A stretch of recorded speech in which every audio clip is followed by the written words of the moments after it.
All right.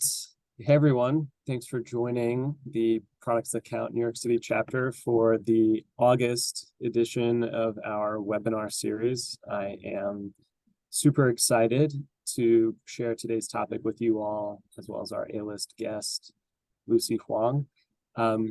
She's going to introduce herself here momentarily. For those who don't know me or that I have not had the chance to meet yet, my name is Dan Hamaker. I am the head of chapter for the New York City chapter of Products That Count.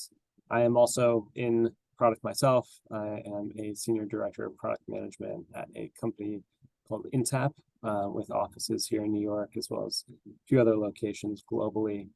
Really thrilled to have this opportunity, and without further ado, I think we ought to dive into our topic. So Luxi, let me turn the mic over to you here. I'll let you pull things up and introduce yourself. Sure. Sounds good. Thanks, Dan.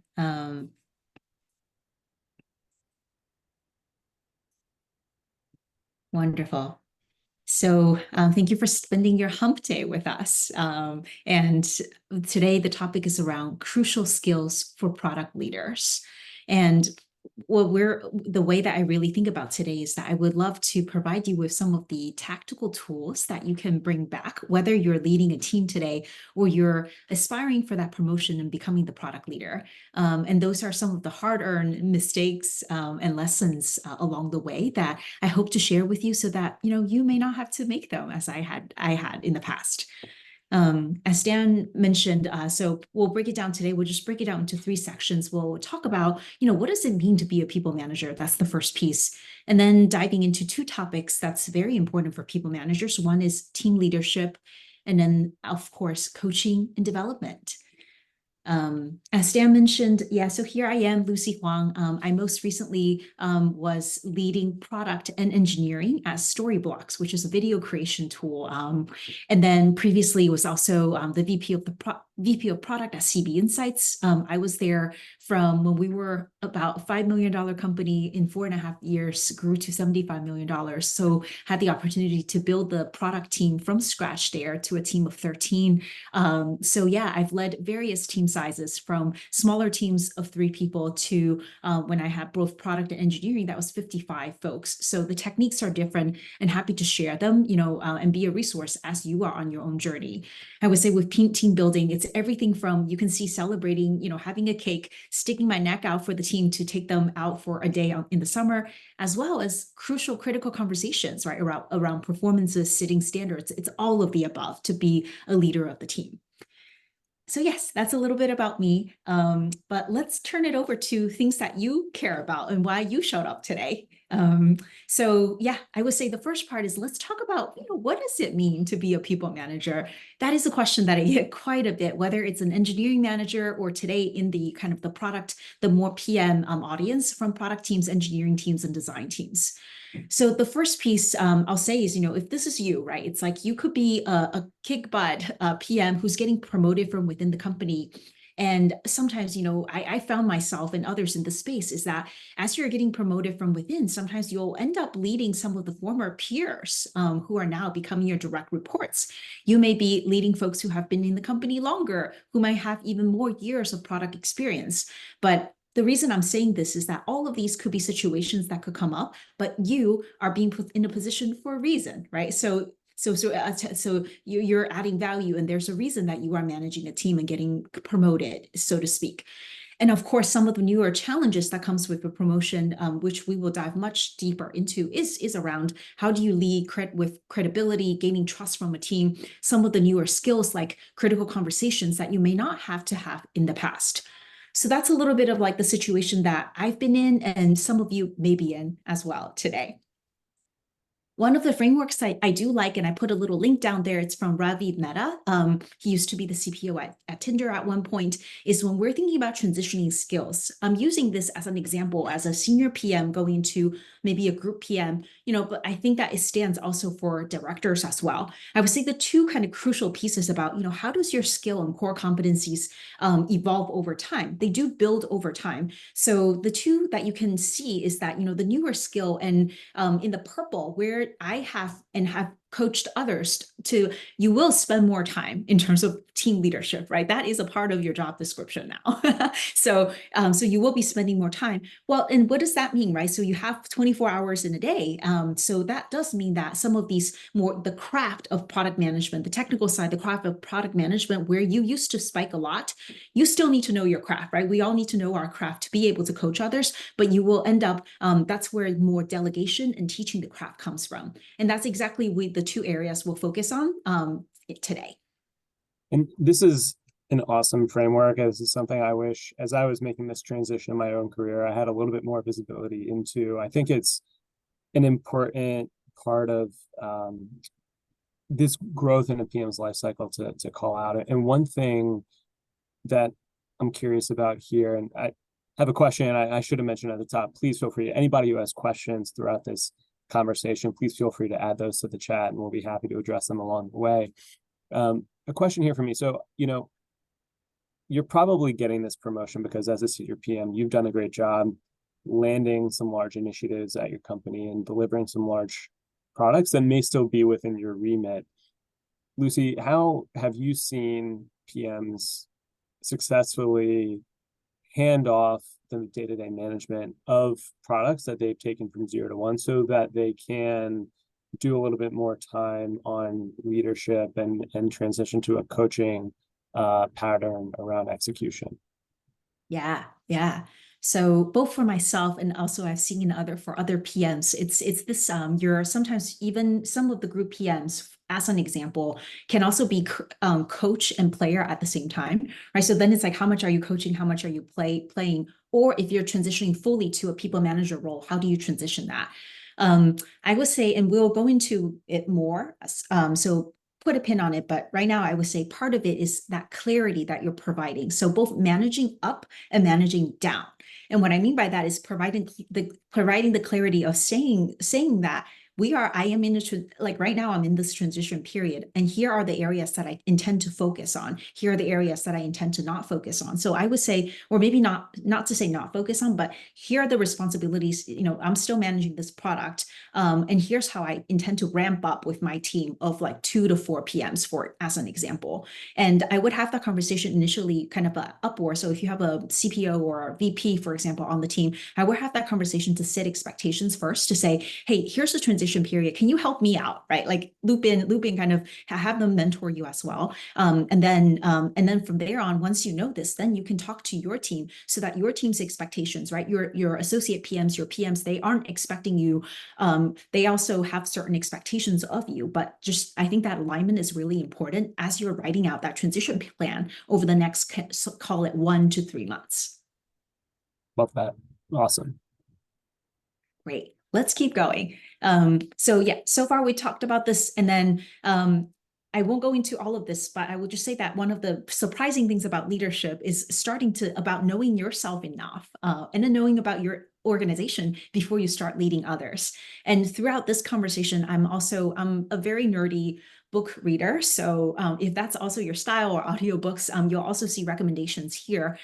So Why Should Anyone Be Led by You was one of the books that a career coach who gave me and coached me through, and that was very helpful.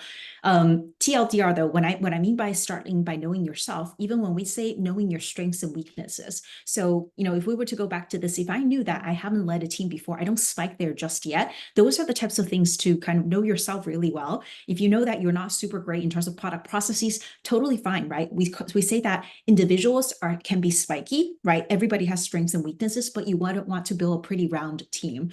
So knowing yourself, knowing how you handle criticism or constructive feedback or criticism, right? Knowing that, so understanding that you're building capacity over time, and then you're building a capacity in evolving. A lot of the very inspirational leaders that I have seen, and I have also gotten feedback as well, is that your capacity to listen, take feedback, and evolve so that your team doesn't feel like they're falling on deaf ears with you. That's also something that folks really do respect. So that's the piece about knowing yourself. What I would call is knowing your organization is that usually, if you are at a company that's large enough, there tends to be some of the resources that are for people managers, and there tends to be some of the philosophies about people management and also feedback cycles. Tap into those resources. tap into those resources. So that's what I mean in terms of knowing your organization. We'll keep going. So we talked about people management and also, what does it mean to be a people manager? I would say that it is the polarity, and I have found myself being pulled different times in terms of results and also people. This should say people. So what I'll say is that with results, I think a lot of us are working at either venture-backed startups or or otherwise. And so for a lot of the organizations, for better or for worse, right, our success is tied to the growth of the organization. When the organization grows, when we're serving customers, our careers, there's more opportunities that open up for us to be able to, and for our teams now to move as well, move around, move up. So results, they do matter, right? Those OKRs, they do matter.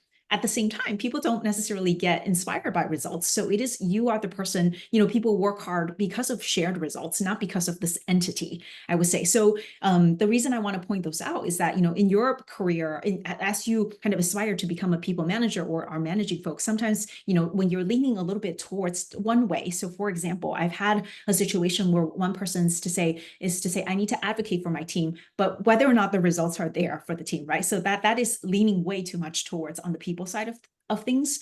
So that sometimes can also happen from a newer people manager, as in, you're trying to build credibility for the team and you want to be pleased and liked for the team. So I have seen that before. It's like, hey, you want to be able to balance the two.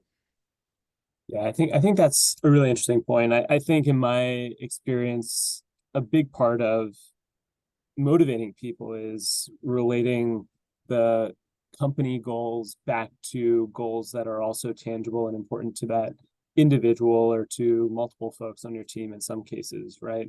And I think that can be particular salient when you have a mission at your business that is fairly market driven, right? We're trying to grow revenue, we're trying to increase retention. Sometimes that doesn't quite stir passions in your team the same way something that's a little bit more values oriented might. I'm curious, is that a situation that you've encountered, Lucy? And if so, do you have any tips for the group on how you might approach deriving meaning from some of these goals that might otherwise seem just sort of, run-of-the-mill business type work? Yeah, that's a great question. And yes, I have also been in that situation.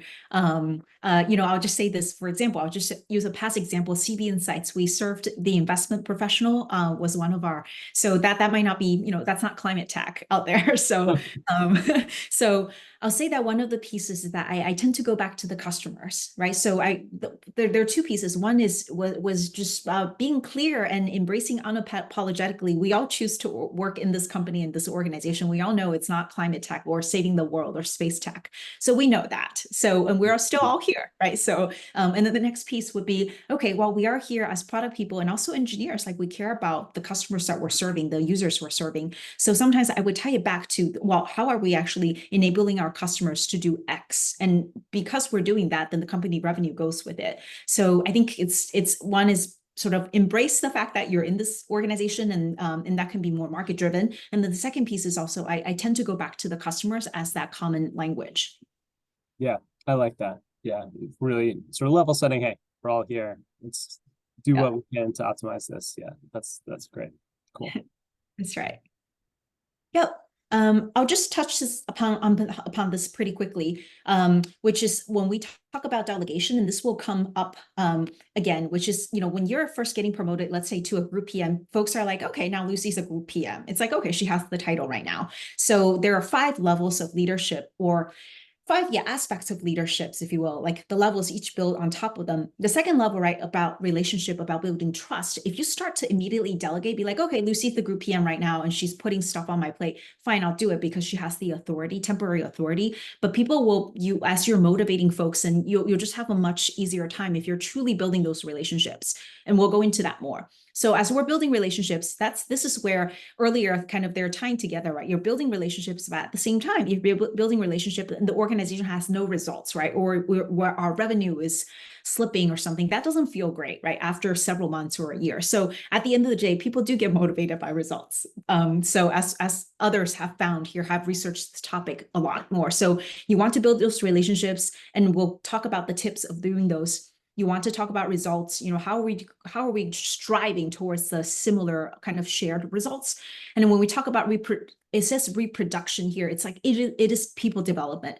So you can see like the balance of people and getting results. Like that is throughout kind of your career. And the reason I'm sharing this is that if you think about it, like a fast forward a couple of years, right? Like now today you may be an aspiring PM, you become a group PM, when you're a director, VP and C-level and so and so forth. If that's something that you desire to go on this path, that this actually continues, this theme doesn't go away.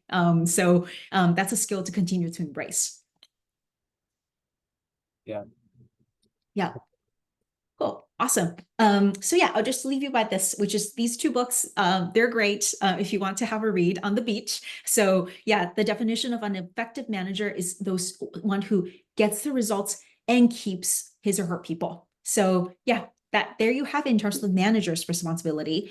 And I would say that last but not least, a couple of the resources here, I would encourage you as you're thinking about becoming a manager or you are in the manager seat, look both within and outside of the organization.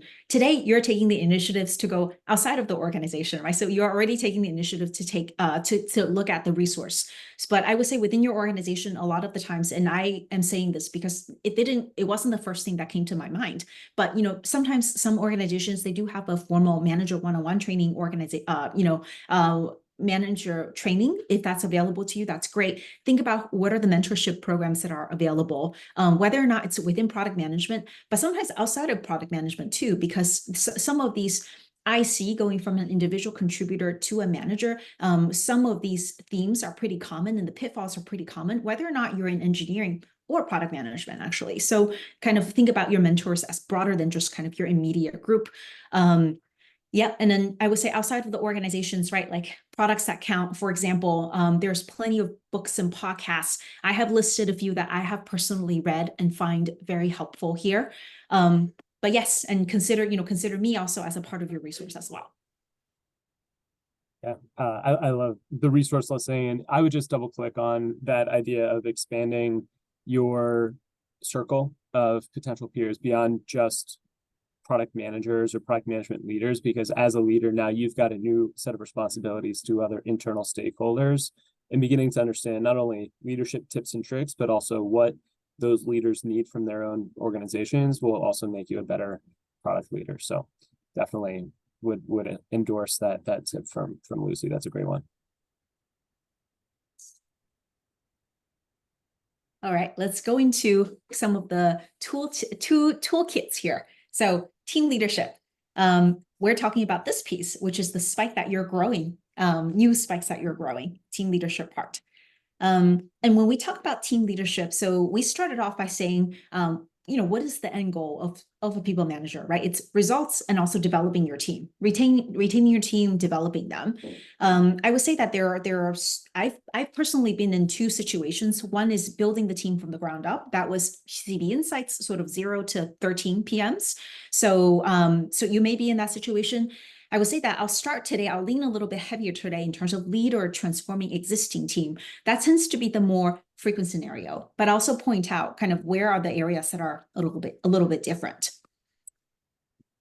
Yep. So think about this almost as like a 30, 60, 90-day roadmap, so to speak. And I will say, as you're taking on your team, so kind of what do I do, right? If I'm taking on a team tomorrow. So wanted to share with you some of the toolkits here. The other thing I also say is that even if you didn't do this, even if you took on a team last year, it doesn't mean that you've completely missed a boat. If you choose to, you can still go back and do it. When I first took on the team at CB Insights and we grew pretty quickly, to be totally honest right here, which is like, I didn't do the whole like listening. I wasn't so methodical. That was one of the harder learned lessons, but I was able to go back and my team really appreciated it a few months later. I was like, you know what? I didn't do this, but I should be doing this and I want to do this with you. So you did not miss the boat is what I'm trying to say if you haven't done this yet. All right. So the first one is, as you can see, there's the first listen first, set the tone, and then there's this ongoing feedback. If I had to do this, those would be the three kind of buckets that I would say.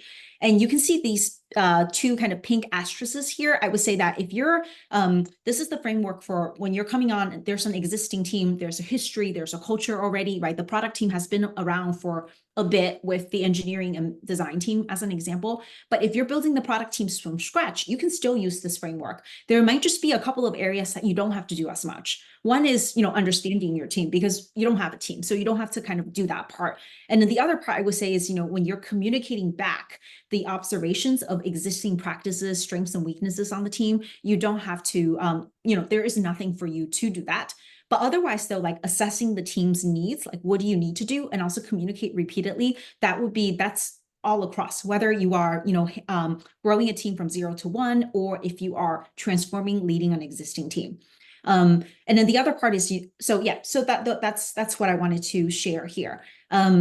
Let's dive into, let's dive into each of the subcomponents of it. Starting with listening. So when we say starting with listening, earlier on, right, we talked about we want to build trust with people. Well, how would you build trust if you came in here and you say, I don't care what happened in the past, I'm going to do it my way, Lucy's way, right? How does that feel for if you were one of the team members? So that's the reason when we say understanding your team, that's actually the very first step to building the trust with your team. And also you are gaining a lot of intelligence as a people leader, which you can later also, share back with the team, and also share what are the skill sets that exist on the team, what are some of the gaps. So this is honestly this is like a taking slow down to speed up type of skill set to do. And how do you use this? You can think about this as having one-on-ones. So one of the first things I did when I joined Storyblocks and I had a team of 20 between product design and CS is that I actually sat down with every single person. And you can think about these as one-on-one questions that you can send to someone to say, I would love to get to know you. These are a couple of the topics I want to talk through. So for example, right, in the one-on-ones, you can ask folks about, the history, and I'm not going to talk through, I'm not going to read out every single one of these bullet points, but it's really to understand the history, what worked well, what didn't work well in the last 6 to 12 months, right, recently. So that's what I would sit down with your teams. And then the other piece, as Dan said, is also talk to engineering. Think about your group as more than just the PM team, because PMs and engineers are two peas in the pod, right? Also the designers, that at the very least, the PED organization, the folks who are working. This way, it gives you that 360 view that you may or may not have. So I leave that in your judgment call about how deeply do you know that. And then the other piece is also, I would also say, having a couple of one-on-ones with, let's say, if you do have CS and sales counterparts that works with the product pods that you're working with, also reach out to a couple of them so you understand kind of how is this pod being perceived, right, within the organization, what's working well, what's not working well between GTM and also with the product team. So I've said enough. That's on the one-on-one side, really that understanding tour. And then the other piece I would say in terms of the values, this is more of like a team exercise that you can do with your team. And there's multiple frameworks out there in terms of, but part of it is talking about how do you work, right? So part of building trust is also to share, like, how do you work so that people don't see you as a black hole. One of the questions that we did receive earlier about this is, how do you work with a distributed team that may be in different geographies? I would say that this is where you start to set the tone a little bit, right? It's like, hey, I value having a very inclusive team. If you have people who are in Poland, I did with an engineering team. So if you have people in different time zones, we want people to have the same kind of working overlapping hours. We want, let's say, documentation in a certain way so that we can actually have better async communication. And it's not just if you're in the room or if you're not in the room. Those are the types of things that you listen, but you also share kind of the value of how you work, and then as you can see, kind of how the team members work. Talked a lot there. We'll keep going. Dan, anything to add here? No, I mean, I love this stuff. I think being in a position to receive the feedback and, treat your team like a new set of stakeholders. I have a habit of just sort of relating all of these types of managerial and other problems back to core PM tenants. And I think, obviously that's a special stakeholder group, but in a sense, in the same way you'd want to understand the needs and wants of a stakeholder, you have to do that with your team. I think there's an interesting dynamic when you are taking over an existing team, in that you are likely bringing past experience working with those people and any preconceived notions that come with that. So, and I don't think those necessarily need to be dismissed, but obviously they need to be measured. And I'm curious, Lucy, if that's something that you've had any experience with that you can speak to. Is how do you kind of reconcile being open and learning from your team while recognizing, hey, I'm being brought here for a reason and I need to act on what I know as well? Yeah, I can share two examples. One is from CB Insights. So I was the leader growing from within. So I had peers who now are my direct reports. So part of that is a one-on-one with a couple of the peers to say, I would just be open here. Like the vulnerable conversation that we had, what is it now, like 6 or 7 years ago, was I said, I may not be the ideal, I may not be your ideal, right, manager, but like I want to support you, I want to help you grow, and I want us to like kick ass. Like I literally had this type of conversation, and then I asked, so that's the preconceived notion, right? It's like Lucy was my peer and now she's my manager. Oh my gosh, like that completely is a very human thing to feel. So I addressed that, just the whole radical candor, just address that and say that, but I still want us, I want to kick butt with you here. How do we do that?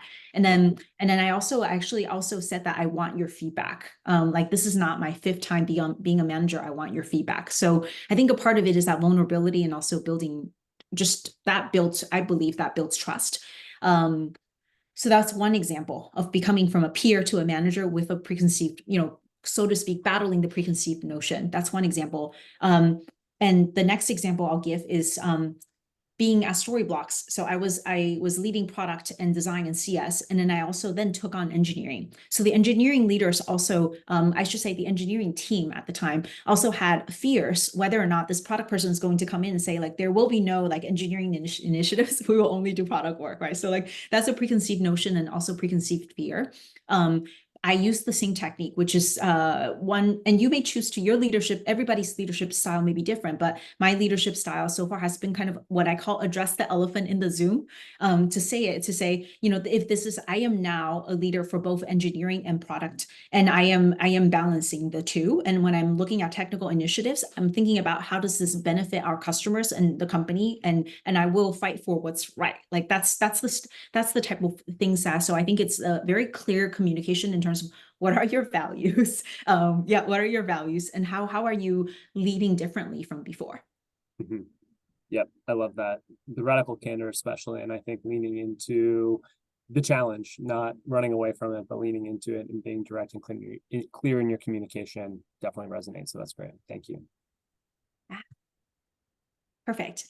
So yes, assessing needs. So you've done your one-on-ones, you've done your listening. And I should also say that some of the listening, I've also seen one of the CTOs I worked with at CB Insights, he sat into every single sprint to see how so that there, it doesn't, so there's different ways to kind of have that listening, have your listening tool and doing it pretty quickly.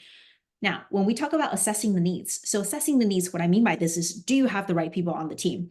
And if you believe that you have the right people on the team, but they may not have all of the skills, what are the skills that we want to develop? That's what I mean by assessing the needs. And in order to do that, I would say the first is to understand what are the needs, right? That's when I say company strategies, OKRs. So, for example, it's when I was at Storyblocks, we wanted to go up market. So we were primarily in the kind of the prosumer space, and we wanted to go up market. And all of a sudden, we were thinking about, well, do we have enterprise PMs? Do we have that skill set? Have our PMs worked with sales teams, customer success teams? Those are the types of examples. And that's what I meant by you want to understand your strategy first, and then you can build the team around that. So that's where it's like domain expertise, right? Are we trying to grow out a new product line? Do I have the 0 to 1 and then core competencies? So that is this assessing the skills on the team. And then to say, well, do I believe that I have the folks who can then the decision for you as a product leader is twofold. So one is, do I believe that I have the skills on the team? And then if I don't have the skills on the team, how am I going to address it, right? It's like, do I grow people internally, or do I go and hire from outside? Those are the two like very fundamental decisions that will come up over and over again. Last but not least, just as any sort of evolution that happens, there may be very good ICs, very capable ICs who may not be on the bus, especially the company strategy is evolving over time. You will see that. And that's a separate topic from today, but I would say that that's one thing that you want to acknowledge to yourself, that like this person may not be on the bus, have the skills, but do not have the will, and that may play out. Yeah, that's that in terms of assessing needs. All right, so we've talked about the first bucket in terms of like listen and assessing needs, and now let's cover the second one. So how do you set the tone, right? So like if you're doing all these listening tour, folks may say like, why is Lucy doing all of this listening tour? Is she like creating something behind the scenes? So that's where building trust, once again, that relationship of building trust, communicating out is very important. And I would say the reason I put repeatedly first is one of the pieces that I have noticed, and I have also prepared others who are on this leadership journey, is just that you are going to repeat yourself a lot. So I was like, if there's an AI who can kind of dub my voice in different and change it a little bit differently, I would totally use it. So you are just be prepared for that, to communicate repeatedly, very clearly, and also with care. So a couple pieces when I'm thinking about communicating, it's like, hey, here's my observation from the listening tour, and I'm trying to do it in a summarizing this, right? How are we running sprints? We're not trying to call out any in particular person, but it's to say, here's the synthesis, and that's the value I want to provide back, is so that you can have this holistic view as I am having. As you're stepping into this, right? If you're taking over a pod, for example, of several squads, then it's like, hey, what is our group's direction, right? What is this pod's direction? So that's actually something that you also want to prepare for, to talk about the direction, to talk about what to expect next. One of the things I'll just maybe preemptively say, one of the things is that, wow, if we're talking about direction, you may have to prepare a lot here. What I'm trying to say is that when you're preparing the observations, I tend to say, if you took on a team, right, within the first kind of 30 days, sit down with the team and say, here's what I have observed. Maybe I'm working on some of the high level direction right now. This is roughly what to expect, right? So this is like my very MVP, like my draft 30 version draft. Here's what I have, we're only 30 days into it. Let me come back to you 60 days, like next month, and then I can provide clearer direction. But at the very least, I wanted to communicate with you early and often. That's another way that you can continue to build trust and talk about your observations and setting tone early. Yeah.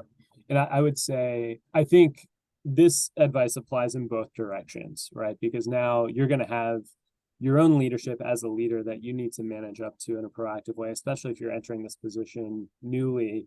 And that resonates or reminds me of advice that we got from a prior guest, Gift Constable, who talked about war stories and running into issues where he's not communicated things that were in his head clearly to his leader and to his direct reports. And so I think this is great advice. I think something that I've experienced as I've gotten started as a leader is wanting to know that I'm certain in my observations before I share them, right? But obviously also understanding the cost of waiting too long and going too far without having top-down direction, right? So how do you strike that balance, Lucy? And when do you find is the right time to share observations and things that somebody's gathered?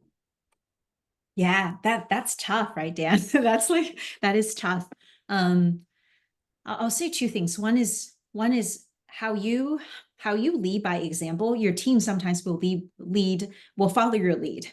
So what I have noticed is that in the past, I've also like, it's a spectrum, right? One is like, you don't have any direction and you don't want to do that. But at the same time, you don't want to wait for 3 months and not say anything. So it's like, well, what is that in between? And I would say one is when I have encountered this, I want to lead by example, to say, if I have something that's like 40% baked, so it's not so early, but it's 40% baked, I'm open to having a check-in with the team. And then once it's like 70 to 80%, then that would be my second check-in. So that's my barometer a little bit, because 40%, what I'm sharing with the team is, and also sometimes what I found is that it addresses the fear a little bit, to say, hey, for example, right now we're in August, right? If I'm taking over a pod right now, a lot of teams are thinking about 2025. And I may say, I'm taking over this pod right now. You may ask, what is our group's direction? Well, we are are in the process of working on company level direction right now for 2025 and beyond. So I don't have that information for you, but I can talk about what to expect. So actually, that's my 30 to 40% version is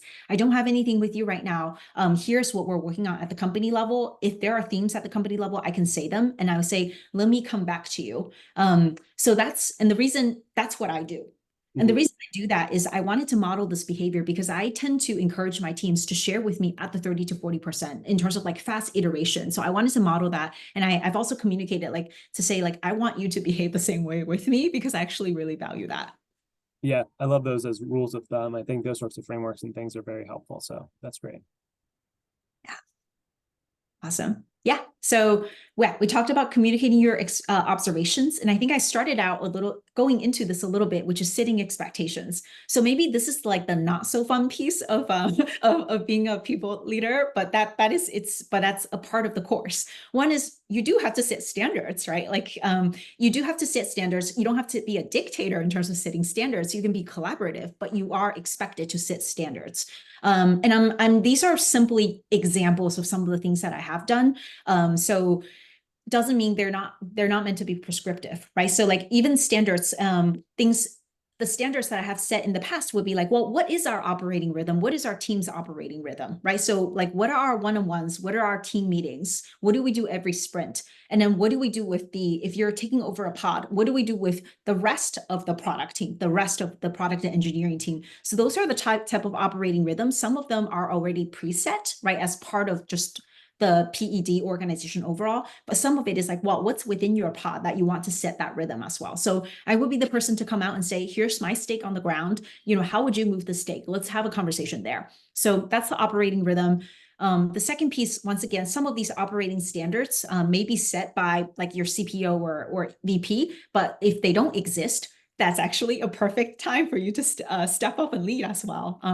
But I think a part of this would be, especially in the remote world, what I have found is like, well, what are the meeting types here? What can we do async? What are the meeting types so that we get the most kind of productive use of our time? That's actually something that I have found as sitting operating standards. And then we also talk about when we gather, what type of meeting is this? Is this a meeting to brainstorm? Is this a meeting to decide?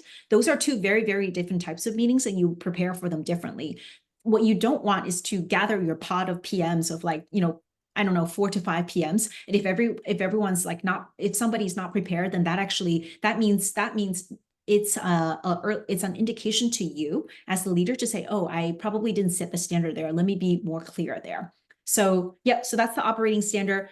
The one piece that I'll double click into, which is, what do you focus on? How do people work with you, right? So that's something that your team will want to know. So part of it is, what will you focus on? What will you delegate? And that's, so I think, Dan, going back to earlier, which is like when you're in your transition period, it's like, as in this transition period, this is what I'll focus on, right? I want to get to know the team more. We're going to have one-on-ones. I still have my product responsibilities, my product portfolio responsibilities that we're transitioning. That's what we're doing during the transitioning period. Afterwards, right? This is like the vision afterwards. This is how I hope that we can work together as a team. I will focus with you on, setting OKRs. I will read your documentation, but I don't want to be in every single meeting you're having with your EM, engineering manager. Those are the types of things to think through and also be clear on, to say like, what will you delegate? Yeah, that's a great call out. And I think it's especially important, going back to that point about managing up, for a lot of these situations, it might be the first time that hierarchy is being introduced in the product organization at your company. And so for those PMs, it might be the first time they have to manage up, at least at your company. So really good call out to make sure that those standards around, hey, this is what I need to know as your manager. These are the things I trust you to handle autonomously. I think that's a great standard to set early. Yeah. Awesome. I am looking at the time, knowing that there was a lot of juicy topics, but let's just give coaching and development also a few minutes here. So how do we free up some of your time, right? So we talked about new responsibilities. How do we free up some of your time? So that's the bucket that we're going to talk about. I would say, so we'll talk about delegating, and we'll talk about how to give feedback. Those are the only two topics that we will cover today. The first one is about delegating, and this is coming from a book called The Effective Manager. I have some of my what I call Spark Notes version in here. Honestly, a very good book with very tactical toolkits as well. So TLDR here would be, well, what do you delegate when you're thinking about delegating? So it's the walkaway here is thinking about delegating a small ball, right? Like a small ball in this case could be so something that you already know how to do, because when you're delegating, right, the process of delegating is you're also setting kind of expectations with the person. If you don't know how to do this work, how are you going to delegate? So that's the framework in terms of delegation, is like, think about, well, something you already know how to do. That's the first piece of work that you can delegate, and you can also train and think about how can you train and give that person that growth opportunity. And then in terms of some of the bigger balls here, I think, yeah, that's like, if it's a new responsibility, you don't know what to do yet. This is where I would actually say, think about how senior, if you have a principal PM on your team, if you're a group PM and for whatever reason you're managing a principal PM, you could, that's where I would say, like, start thinking about how big is that ball really too big to crush the person. Maybe for an associate PM, yeah, that would completely crush the person. But if it's a principal PM, maybe that person actually wants this opportunity. And if you have the time, right, if it's not like a time crunch, maybe that's actually an opportunity for the principal PM. So I would say that's where like this number 2 comes from. It's like a judgment point for you as the leader.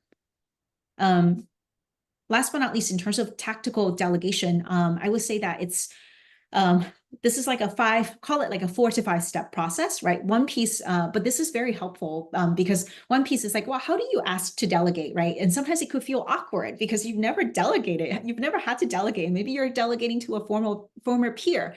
Well, one piece of it is saying it with confidence, right? Hey, I would like your help. Period. It's like, oh, can you help me with something? None of that. Just state that you would like to seek some help. And then the next piece is to say, do give some context, right? Just like PMs need to give context to the engineering team. Hey, I would like your help to look at this.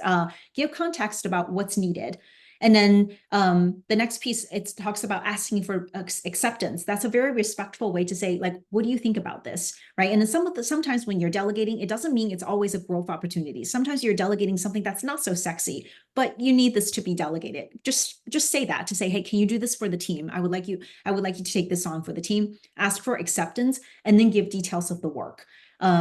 Yeah, so those are the types of pieces I would say, as we're saying it out loud, it sounds very natural, but sometimes it doesn't come as natural to a new kind of a person who has to delegate more now. All right, last but not least, let's talk about feedback.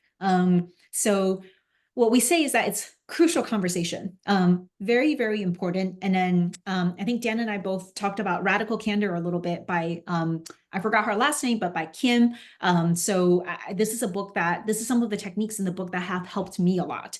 And when we think about crucial conversations, it's from constructive feedback to, if you have disagreements on the team, how do you resolve those disagreements?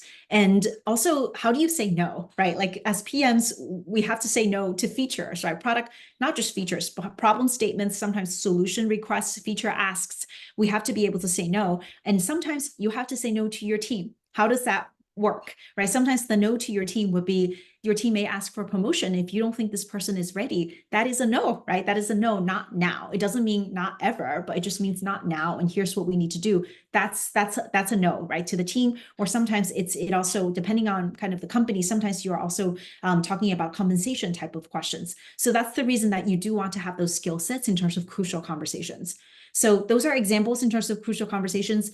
As a team leader, I would say one is, my vote is to have two-way feedback. And what I mean by regular structure two-way feedback, regular is I tend to have them at least once a quarter with my direct reports so that they feel that they can give me feedback. And I solicit feedback. And if sometimes folks will only give positive feedback and no constructive feedback, right? I have encouraged to say, well, everybody's a human, right? So like, I'm sure there are things that I can develop because I have strengths and weaknesses. So I will give this like grace period of one time with only positive feedback, but I do push for it to say, how can I support you better? What are the ways that I can be more clear with you on expectations, as an example? So those are the kind of two-way structure feedback. And then last but not least, today we'll talk about a toolkit in terms of how to give feedback. Okay, we'll end with this in terms of the how. So you said, it's like, Lucy, you talk about critical conversations is very important, but like, how do I even do this? So I think the framework here would be, and I have used this framework pretty dear to my heart. I learned this at CV Insights. So the first one would be actually ask the person, what's your preferred way of receiving and giving feedback, especially if you're working with somebody remotely on Zoom. Do I Slack it to you? Constructive feedback. Do you prefer that? Some people actually do prefer that. So again, this is a conversation, right? That relationship building and then conversation. I would say when it is a positive feedback, let's say that, after this webinar, if my manager wants to give me feedback, and I would say, hey, that was a great webinar, like very clear. Positive feedback, I tend to send async. I tend to send immediately after, so that person has the feedback. If it is constructive feedback, then I tend to ask, hey, are you open to feedback? Is now a good time to give you feedback, so that this person is prepared, right? It's actually the very same technique as to ask for acceptance. So that person, you're not triggering their like fear amygdala in their brain. All of a sudden, they're not hearing your feedback at all. So I would say that's the first piece. It's like, hey, are you ready? Is now a good time? Can we just chat for a second? And then from there on, when we talk about the feedback, it's the SBI framework that I've really enjoyed. Other team members have also used. One is situation. Be very specific. What is the situation? Hey, the situation is that this webinar that you just did, right? What is your behavior? Talk about it at the behavior. Just, this is what I have observed. And then what is the impact? Let's say that this webinar went on for an hour and a half, right? So it's like the behavior is like this webinar and ended up going on for an hour and a half. The impact is I actually became more disengaged over time. So those are the types of things. So that is the situation, the behavior, the impact. So try to state the facts, and then the impact on you, the impact on the person as well. And then last but not least, right, this is the part, it's like, okay, take a breath. Okay, so what do we do what can we do, right? What can we do from here? You as the manager, it's like, how can I support you, right? What are the action points that you can do? Where do we check back later? That is something that once again, may seem awkward. I have literally practiced this with myself. And now I think you can, with AI, you can also practice. But those are the types of things that are very crucial.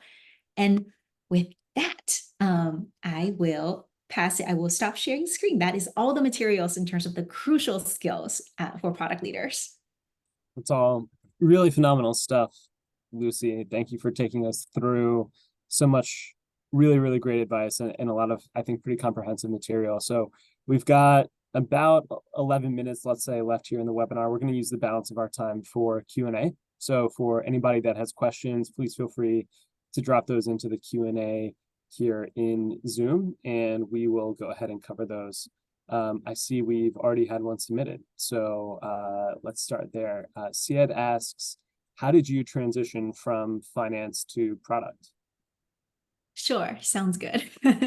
Yep. So yeah, started out EY, Goldman Sachs, multinational financial services companies.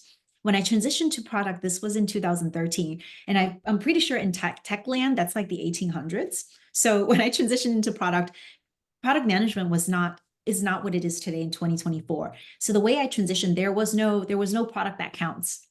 At least not that I know of, there was no products that count. So when I started out and folks were saying, so is that agile? Is that Scrum? Right? Those are the types, it was a different landscape. And then the way I transitioned into it would be, I did not actually, so similar to other product leaders who transitioned a little bit earlier in the New York landscape, I didn't necessarily know that product management is exactly the thing that I wanted. So when I first joined, I joined a company called Marketing Evolution in Grand Central in New York City, backed by Insight Partners. And what I was doing is I actually was a CSM, right? So I was close to the customers. I was an enterprise CSM. And with enterprise CSM, what I noticed is that because these customers were sometimes up to $500,000 in ACV, they will demand a certain feature, right? So that's sounds familiar for the enterprise side of folks. So then, what I realized is that when I'm talking to the engineering team, and note this, like there was no product manager at this company at the time. Now there is, but I was thinking, well, do we custom build this module for this customer? Well, I'm hearing something a little bit similar over there. So I was actually, what I realized is that my mind is already thinking. I knew the customers, I was managing the customers' feedback cycle there. And also at the same time, I was thinking about how can we build it in a more scalable way? And that's when I started raising my hand with the CTO. I sort of did like 1.5 jobs for half a year, not necessarily recommended, but I knew that I was in CS at the time. So I got to do my CS job. But at the same time, I was raising my hand as we were building out a data pipeline to say, I'm interested in this. And there's nobody really doing this. Can I do this? They were like, yes, please. So that's the next thing you know is they're like, did you know you're doing product management job? Because the CTO actually came from the West Coast. I was like, tell me more. So that's how I transitioned. Yeah. Yeah. That's really, really interesting. I know the 1.5 jobs period is a classic pattern whenever you're making that sort of career pivot. But I think that's a pivot that I see even today at Intap. People who come from a client success or an account management background who know our clients really well, they know our product really well in a lot of cases. And it comes down to learning the discipline of product management. And that's something often that myself and other leaders on our team are happy to teach. So I think that's a great path that you took, and one that I've seen also bear fruit here in some of our own hiring pipelines. Thanks for the questions, Sid. There was one that came to mind for me when we were going through the first section of your presentation around the manager's responsibility. I just think the crystallization of it as results and people is very clear, compelling, easy to understand.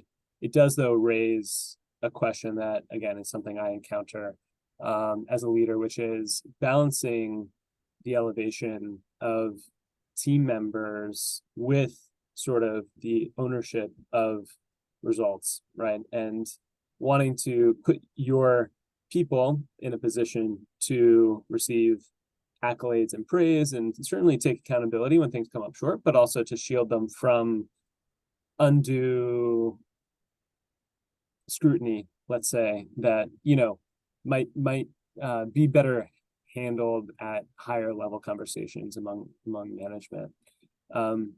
So how have you handled situations like that, or how do you think about supporting people in their sort of credit for delivering results, while also showing that a lot of the efforts that you're making as a manager also merit credit? Yeah.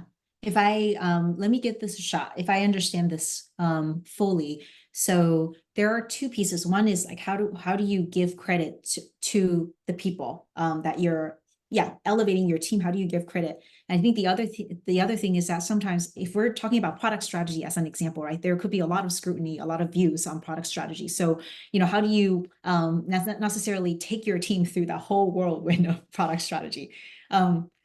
As an example, let me you're nodding. Is that am I understanding you? I think that's a good distillation. Yeah. Okay, so let's do kind of two slightly separately. I think the first one, in terms of the accolades to the team, there are different, and depending on there are examples. So like if you're in person, we used to do, when I like CD Insights, this is pre-pandemic, everybody was in person. So in terms of the demo, so I do think about what are the things that my style tends to be, if I can delegate it, if I can make you shine, I will make you shine. And I've talked to my team members about it. And there are folks where the joke is like, Lucy will push you on the stage. Like that's my tendency. Like she will push you on the stage. She will prep you. She will grill you in the backstage, but then she'll push you on the stage.